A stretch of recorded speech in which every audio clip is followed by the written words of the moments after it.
नमस्कार, मी सहदेव जाधव. आपण पाहत आहात राजसत्ता न्यूज.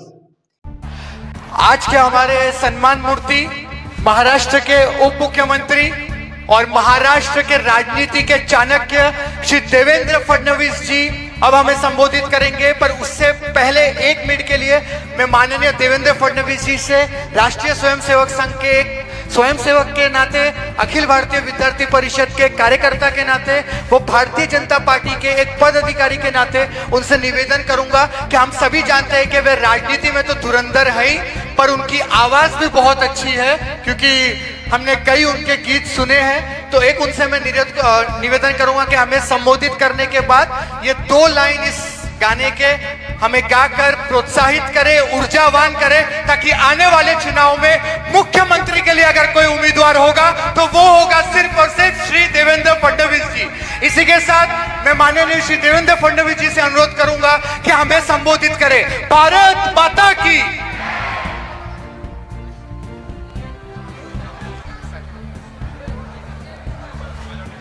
भारत माता की, भारत माता की।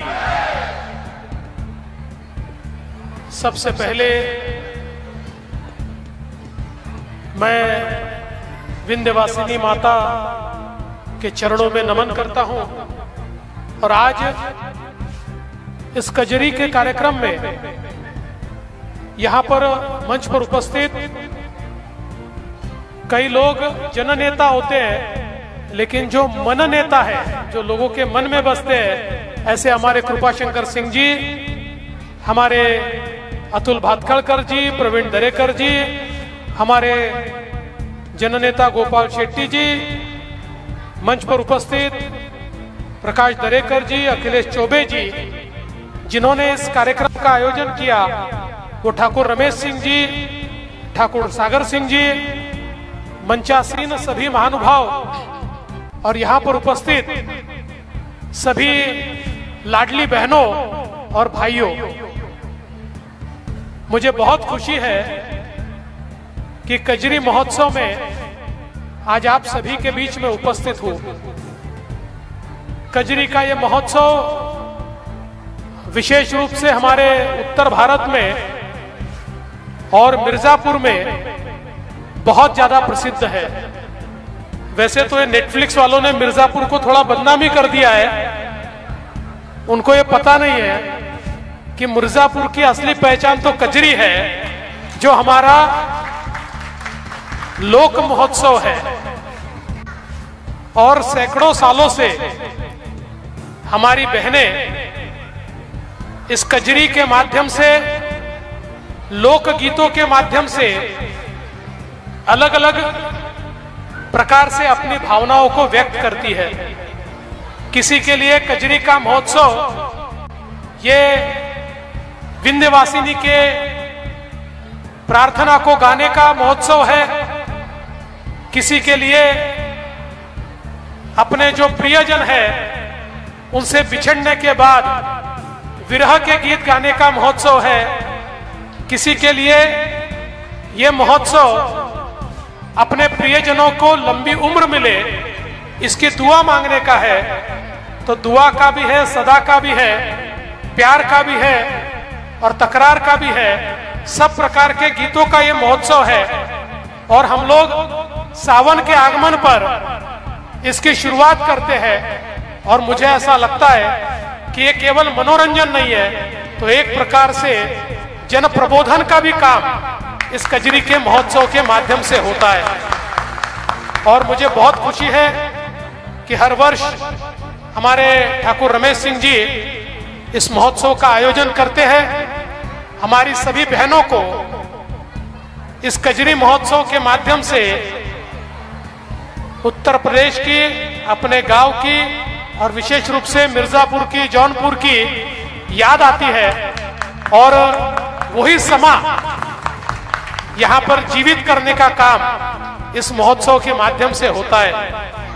अभी अभी हमने 2 गीत भी यहाँ पर सुने और नदिया के पार इस सिनेमा का तो सबसे फेमस गीत, देखिए नदिया के पार आई थी 1982 में, 1982 में, और उस समय सचिन ये उसमें हीरो थे और बैलगाड़ी पर बैठकर जब ये गीत उन्होंने गाया था, आज कितने साल हो गए, आज करीब करीब इसको 42 साल हो गए। 42 साल बाद भी जब ये गीत गाया जाता है तो मुझे ऐसा लगता है कि सब लोग झूमते हैं। तो हमारे लोक गीतों की खासियत यह है कि इनकी कोई उम्र नहीं होती। हर साल जो हम लोग गीत सुनते हैं वो एक साल कोई गीत प्रसिद्ध होता है, कोई 2 साल होता है, लेकिन जो लोकगीत होता है वो सैकड़ों साल तक चलते रहता है। और इसीलिए हमारे जो कजरी के गीत है, ये गीत भी ऐसे सैकड़ों सालों से चलते आ रहे हैं और आज भी उनसे हम लोग प्रेरणा पाते हैं। मुझे बहुत खुशी है कि आज इस महोत्सव में मैं आया और इस बात की भी खुशी है कल रक्षाबंधन है और मेरी लाडली बहनें सामने बैठी हुई है। हम अपनी सरकार ने लाडली बहनों को हर साल हर महीने 1500 रुपए देने का निर्णय किया और अब लाडली बहनों के खातों में 3000 रुपया जमा भी हो गया। हुआ कि नहीं हुआ? आगे भी होता रहेगा, क्योंकि बहनों का जो प्यार होता है उससे बड़ा दूसरा कोई प्यार नहीं होता। और माँ और बहनें और बेटियां ये ऐसी होती है, इनके प्यार का कोई मोल नहीं होता। तो मुझे ऐसा लगता है ऐसा अनमोल प्यार आज हम सभी को इन लाडली बहनों से मिल रहा है। मैं उनका भी बहुत बहुत आभार व्यक्त करता हूं और फिर एक बार हमारे इन कलाकारों का बहुत बहुत अभिनंदन करना चाहता हूं। आप जिस प्रकार से कजरी गाकर यहाँ पर हमारे लोकगीत को, लोक संगीत को जीवित रखते हैं और फिर एक बार हमारे लोगों में उसका बीजारोपण करते हैं, इसलिए आप भी बहुत बहुत बधाई के पात्र हैं। मैं आपको भी बहुत बहुत बधाई देता हूं और इस कार्यक्रम में मुझे निमंत्रित किया, इसलिए आभार व्यक्त करते हुए, भाई तुमको जो गीत सुनना है वो किसी और दिन में सुनाऊंगा, आज नहीं सुनाऊंगा। आज तो हम बहन जी का गीत सुनने के लिए यहाँ पर आए हुए हैं, इसलिए आज उनको ही गाने दीजिए। बहुत बहुत धन्यवाद। जय हिंद। बहुत बहुत धन्यवाद माननीय श्री देवेंद्र फडणवीस जी। इसी के साथ रक्षाबंधन का पावन त्योहार मनाते हुए कांदिवली पूर्व विधानसभा की महिला मोर्चा अध्यक्षा मंजू तिवारी जी द्वारा माननीय श्री महाराष्ट्र के उप मुख्यमंत्री, जन नायक, बहनों के भाई, माताओं के सुपुत्र श्री देवेंद्र फडणवीस जी को राखी का पवित्र बंधन बांधकर रक्षाबंधन की शुरुआत कर रहे हैं। एक बार जोरदार तालियां हमारी सभी माताओं और बहनों के लिए।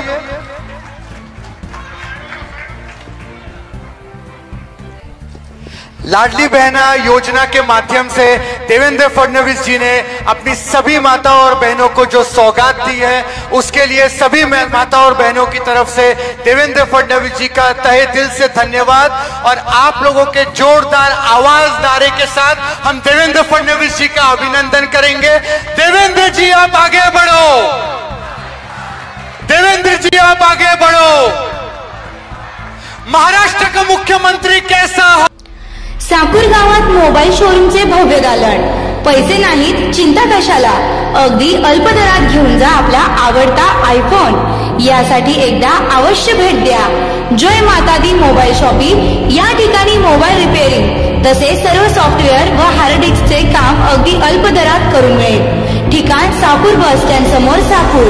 संपर्क 9890 31 50 50। साकूरचा प्रसिद्ध अमृतुल्य चहा म्हणजे पवार चहा, तसेच महालक्ष्मी रेस्टॉरंट। शाकाहारी जेवणाची उत्तम सोय। पत्ता साकूर चौफुली साकूर। प्रोप्रायटर विकास किसन पवार।